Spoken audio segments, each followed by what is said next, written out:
Good evening, Muttonistas. Manchester City dialed out of the Club World Cup a little earlier than I expected, and I booked myself into Orlando for the game after. Also in Orlando had we won against Al Hilal of Saudi Arabia. So what to do with the spare time? Well, obviously go and check out some of the Irish pubs. So join me for today's vlog about the best Guinness in Orlando.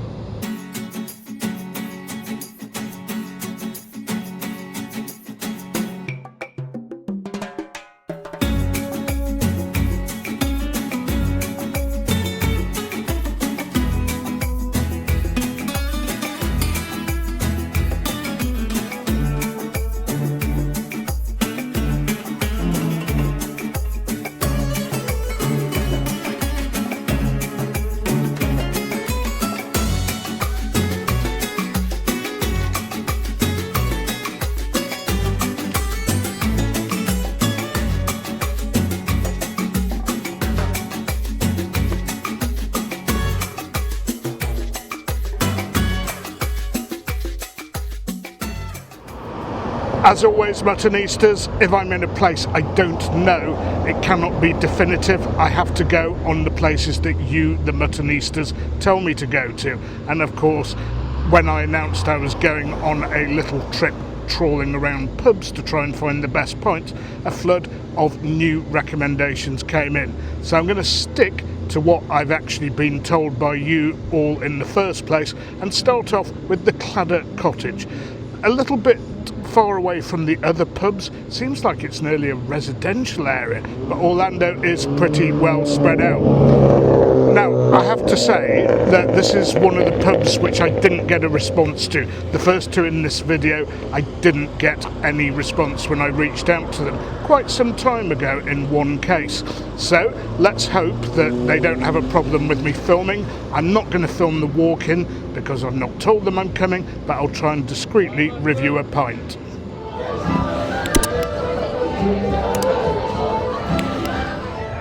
Okay, Muttonistas, Cladder Cottage. Seems it's generally okay to film. Nobody's bothered me. I'm not going to do my dramatic good evening Muttonistas Instagram thing here because I don't think they know me, or maybe they're keeping quiet about it, but I don't want to upset people enjoying a nice musical session here.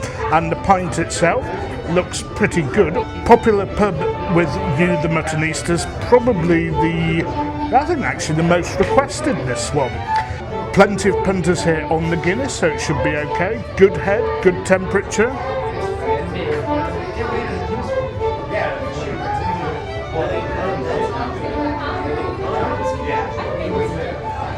Also, Muttonistas, a very nice pint indeed, I have to say. Thank you all, you're on the money again. I'm going to say, on my American scale, that this is a creamer very close to an absolute creamer. Very, very close on my American scale. Again, same problem, slightly more bitter than I'd like it to be. That far away from being an absolute creamer. Is it the best I've had so far in Orlando? Possibly so. Anyway, still more pubs to visit, so we cannot make any pronouncements like that just yet. And I have to say, last night, or 2 nights ago, after the City game, I did have a belt at the Harp and Kelp, but the one I had before the match wasn't as good as that. So when I think about it, actually it's the second best pint I've had, but we'll have to see what the Harp and Kelp serve me up tomorrow when we roll the vlog over after my 3 pints tonight. This does have a feel of a place where the local Irish community might gather, or the American Irish community does, because it is absolutely packed, well, not absolutely packed, it is well packed on a Wednesday evening, which is a bit of a surprise, given that Independence Day in 2 days' time is a bank holiday. So I would have thought people would go out tomorrow, but no, just like the Irish in Ireland and the Irish in Britain, they're all like when it matters, when there's a session on.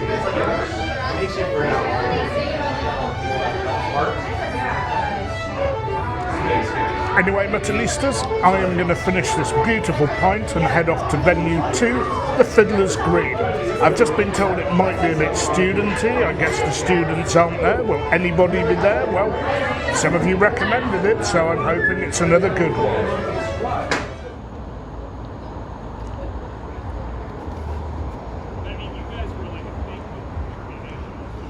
Okay, Muttonistas, pub number 2 of 5, pub number 2 of 3 on my first day. Fiddler's Green Irish Eatery, some way to the north of Orlando, again, spread out city, and it's another pub that I reached out to but didn't get a response. So I'm not going to walk in with my video camera blazing. I am just going to take a quiet pew and hopefully review one pint. I'm on an empty stomach, almost an empty stomach, and judging by how I feel after 3, yes, I intended my last stop at the Cladder Cottage to be a 1 pint stop, but sometimes you get chatting to people. So anyway, I hope this is a 1 pint stop and that I get to review and then cover our third and final venue for the evening on the first day. I think I might get ID'd here actually. There seems to be an aggressive policy, but maybe not in Florida. It's been good so far. Anyway, Muttonistas, without further ado, I'll put the camera down and I'll see you inside. Hi. Thank you.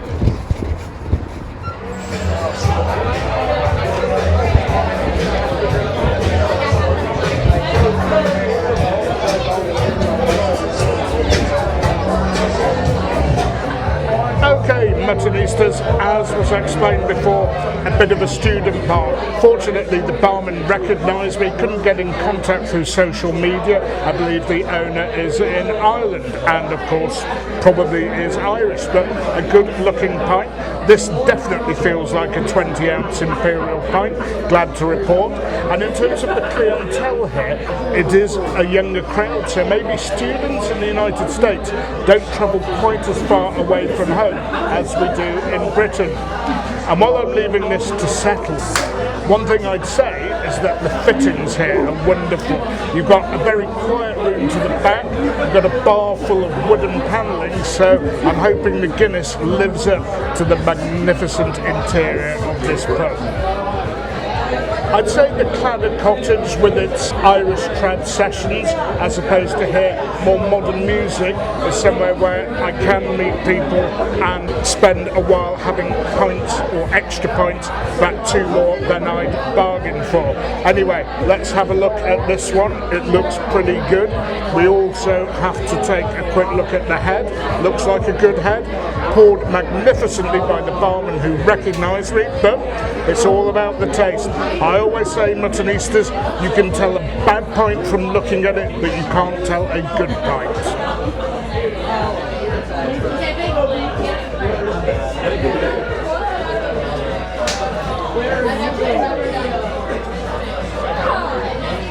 Yeah, this is good. It's another good one. It's just as good as the one I had at Cladder Cottage. It's a creamer. This is a nice pint. What is it about Orlando, I have to say? I was expecting mucky ones here because it's a place where international tourists come rather than people I would have thought looking for Guinness, but I suppose with the city being as well spread out as it is, that people here come to these places even if they have a bit of a drive or a bit of an Uber.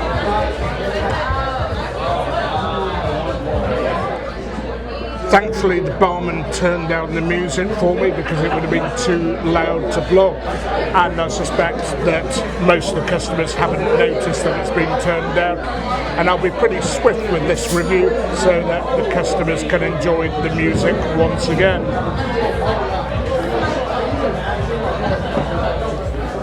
And of course it would be easy for me to finish the review here, but Muttonistas, I drink the whole pint when I review. There's no messing about, no quick sips, no downing it in one either. You get the real deal with me. Now, in terms of the temperature, it is quite a cold pint, this one. Some of you say, well, it disguises the flavours, but don't forget, this is a hot place. When you have stout in hot places, it really, really does have to be cold because it can go warm pretty quickly. Yes, there is good air conditioning here, but a lot of people in the bar as well, so that warms things up a bit as well. And as we get towards the bottom of the pint, Muttonistas, glad to say that the seepage is good. Some of you accuse me of talking nonsense about this.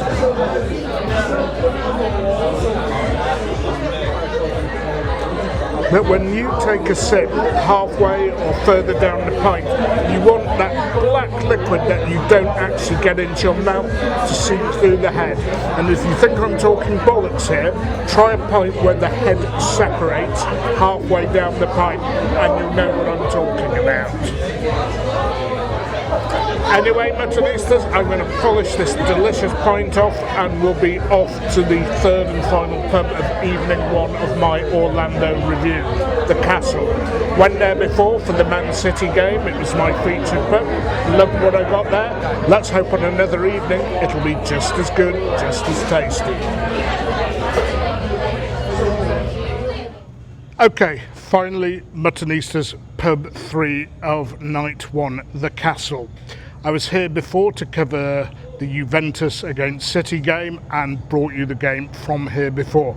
Nice food, nice pint, nice Irish coffee, and a bit quieter tonight because it is now 11 o'clock, but thankfully they're still open and able for me to bring you a pint review. So without further ado, let's walk in. And this is a pub where I have actually got in contact with them and everything is hunky-dory about a walk-in and everything else.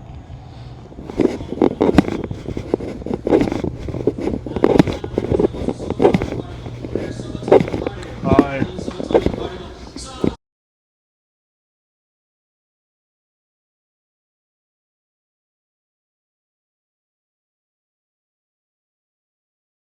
Okay, Muttonistas, third and final pub, the Castle. Brought you a segment before the City Juventus game here. Maybe it should have been my lucky charm and I should have come here before the Al Hilal game. Anyway, a bit of hydration because this vlog is spinning out of control, but that's the way we love it on channel Primemutton. Thankfully I'm being fed here because if pubs don't feed me, I don't eat. We just got a simple chicken Caesar, but a very, very generous portion. Grilled chicken does look rather nice, if I may say so. Of course, I'm here mainly to review the Guinness. I've reviewed it before, it was a good pint. I called it a creamer before.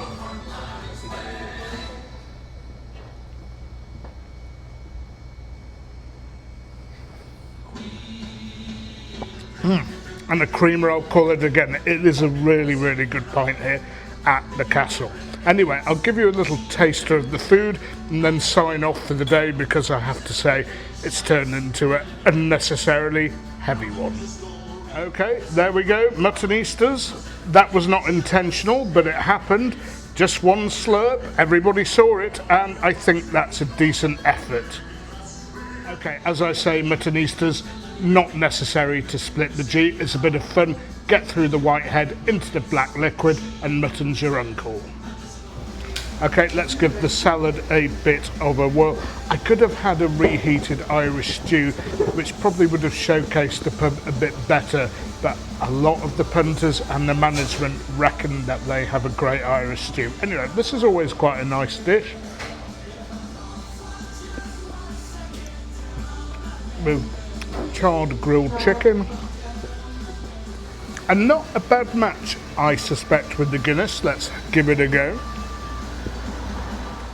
Right you are, mutton. I wouldn't have thought salad went well with Guinness, and it actually does. It's kind of odd that the dishes that you think will go with Guinness, well, don't always do so, and some of the things you don't think will go, do go. Anyway, Muttonistas, this is pint number 7 for me tonight, so I'm going to love you and leave you and see you when we roll the video on tomorrow for 2 more pubs, including a Muttonista meetup.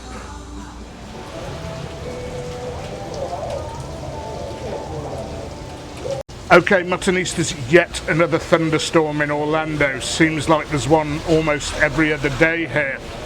I've come back to a pub that I featured in one of my Man City vlogs, the Harp and Celt. the heart bar round that way and the Celt on this side. The Celt is busier, depends what you like. I'm having to film in the doorway because I don't want to get drenched, but I'll give you a little view of the outside at the risk of me getting a little wet.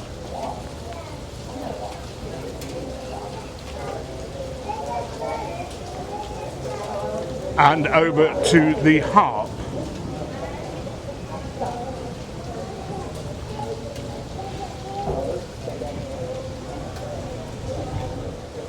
And rather oddly in between there's an escape room. Rather odd place to have one, if I may say so, but maybe it's a good one and it's good fun.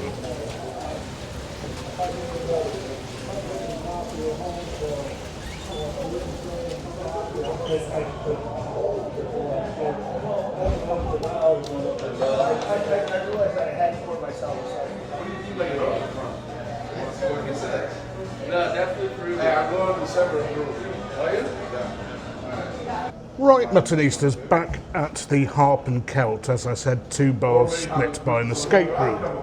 I'm not sure how you actually get into the escape room because the gap between the 2 rooms seems to be very, very narrow.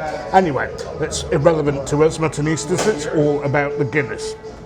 If you remember when City played Al Hilal, I did come here beforehand and then again at the end of the game. And the better of the 2 pints by some distance was at the end. I don't understand it. It was the same keg. Was it because there were less people in here warming up the room, or was it because the initial pint, well, came from a different keg? They said no. So let's give it a third go, because I'm hoping it's like the one I had at the end of the evening, because that was an absolute creamer. And so is this one, Muttonistas. This is an absolute creamer as well. So far, the best pint I've had in Orlando for sure. Wow. I just don't understand why that first one wasn't right. Maybe it was something I'd had made. I'd had an espresso or something beforehand. I can't remember now. But the important thing is that on both the recent occasions I've tried this, it's been good. Again, very slightly elevated levels of bitterness, so it wouldn't be an absolute creamer if I were in Ireland, for example, but compared to what I get in the US, this is a very good pint. Glad to say that again the pint is holding its shape and the head, and there's good lining down the side of the glass. Head not separating. And I'm going to try the food again here, Muttonistas. I brought you an offering, the Dubliner roast beef sandwich, when I came before the Al Hilal game.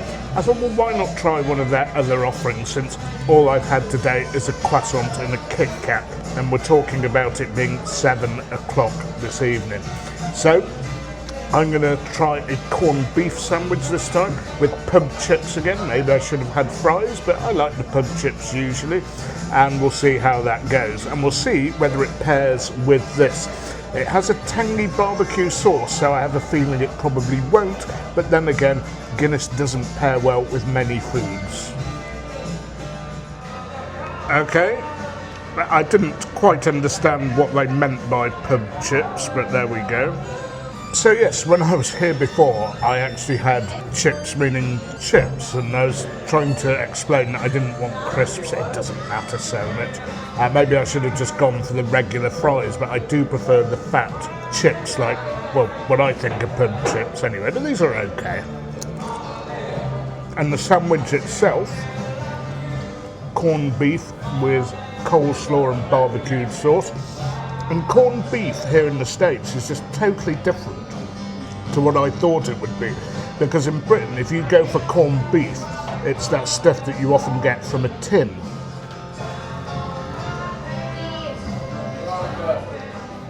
That is very tasty. I'm not sure what the process is of corning the beef, but it's a nice sandwich. And the mayo and the coleslaw balances it nicely. Will it go well with the Guinness though? Actually not too badly, although I have to say things that are sticky and sweet like the barbecue sauce are a bit of a no-no with stout. I think Muttonistas, I'll leave most of the crisps, again it doesn't matter, just that I get something down my neck. Talking of getting things down my neck, I'm going to finish this pint, this delectable pint. One more pub to go to, Murphy's on International Drive. Can it dislodge the Harp and Celt as the best pint so far in Orlando? Let's wait and see.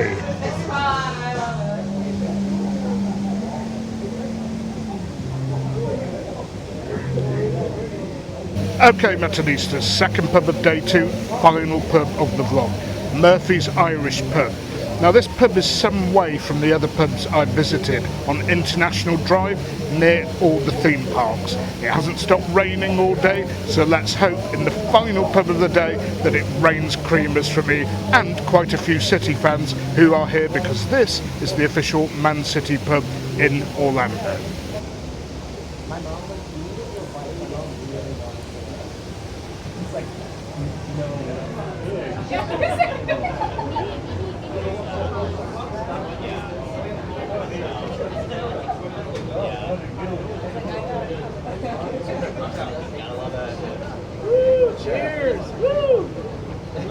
Okay, Muttonistas, final pub of the vlog, Murphy's Irish Pub, as I said, in a touristy area of Orlando. Now, the pint I've been given here, and I'll talk, by the way, about its affiliation with City afterwards, it looks okay, but there are a few bubbles around the side of the head, and I don't think that's a dirty glass, actually, because that's not what a dirty glass looks like. I think there's a little bit of condensation around the outside, and I think maybe, just maybe, that it wasn't dried properly, but we'll see.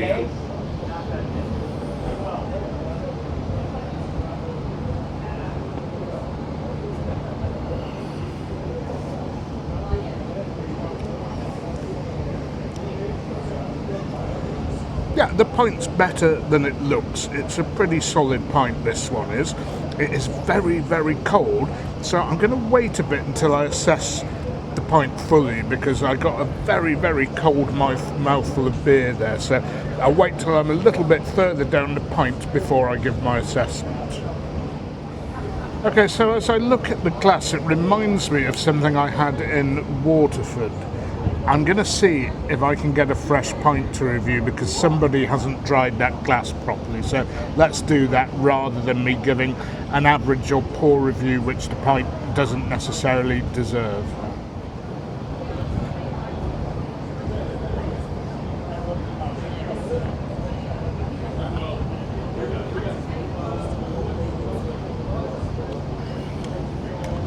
It's better. This one is better. It's a decent pint. I'm not going to quite call it a creamer, it hits the bar. This one is a lot nicer, despite those dangerous bubbles on the side. I'm going to ask actually and find out how they clean their glasses and where, because it's very important. You don't want particles of grease. Okay, they're not really going to affect the taste so much, but it's not something you want to be consuming. Okay, so the head has kept its shape well, something that's very important.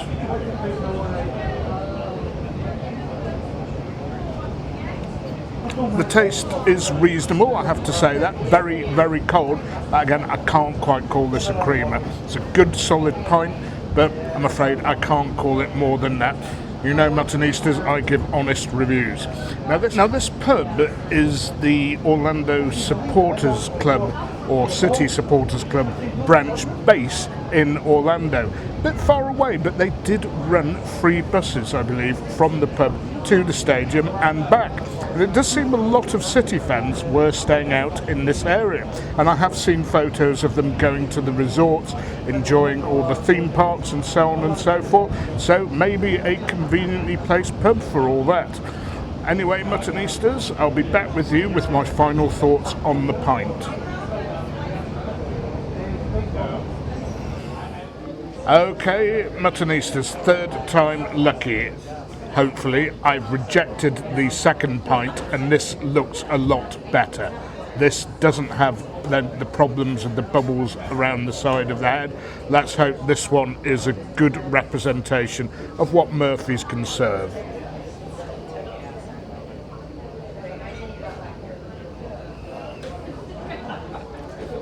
We've got there eventually. This one, Muttonistas, is a creamer. So let's hope that I was a bit unlucky with what I was served up in terms of the glassware on the first two pulls, and that this is what you'll get when you come here, because this is well worth drinking. It just shows you really how important all these little bits and pieces when it comes to Guinness are so important. I have a feeling that the first glass wasn't dry, the first one wasn't actually washed that well. So I'm hoping that by the time you or anybody else comes here on your holiday and tries Murphy's, that those issues will have been resolved, because obviously the boss here has taken note of what I discovered. And funnily enough, as I said, the last time I got a pint where there was such a problem with the bubbles round the side of the head, it was in Ireland of all places, in my hotel in Waterford. When I showed the manager the next day of the hotel, he was horrified by what he saw. And I remember the barman even had the cheek to say that his hotel bar that he was working at served the best Guinness in Waterford. I would say I'd call BS on that.